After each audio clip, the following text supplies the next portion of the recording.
তকব্বুৰি কৰিব নালাগে আৰু নাই সকলো কৰিলে কাৰণ নিজে গুণাহঁতে ভাল নহয়। সেইটো আল্লাহৰ নবীয়ে কৈছিলে নহয়, তকব্বুৰ সেইটো নহয় যে যিটো মানে ভাল পোছাক পিন্ধো, ভাল খানা খাওঁ। তকব্বুৰি সেইটো হয় মই বেলেগতকে নিজকে উত্তম বুলি ভাবো। ছাবষ্টেঞ্চ যে কিবা এটা কথা তুমি নাজানা কৰি ল'ৰা এটাৰ পৰা শিকিবলৈ গৈছে। শিক্ষা মানুহৰ শেষ নহয়।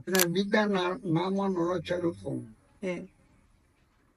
বিদ্যা কৰ্ম গুপ্তম ধনম, বিদ্যা বিদেশ গমন বন্ধুজনৰ সকাশত, বিদ্যা গুৰুনাং গুৰু, বিদ্যা ৰাজস্ব পুত্ৰিজা নটো ধনম, বিদ্যা বিহীন পশু।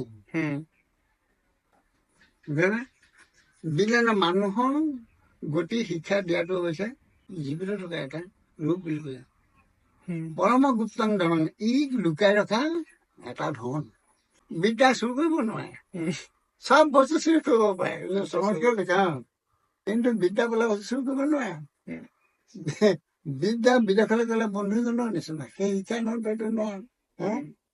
আৰু বিদ্যা ৰাজস্ব ৰজাই পূজা কৰে, বিদ্যাহীন পঢ়ো, তাক পঢ়ো বুলি কৈছে। পঢ়ো একো নাজানে, অধম একেবাৰে, যাৰ বিদ্যা নাই, যাৰ বিদ্যা নাই। সংস্কৃত কৈছে যোৰ লোকৰ বদগিলা কৰাটো মনা।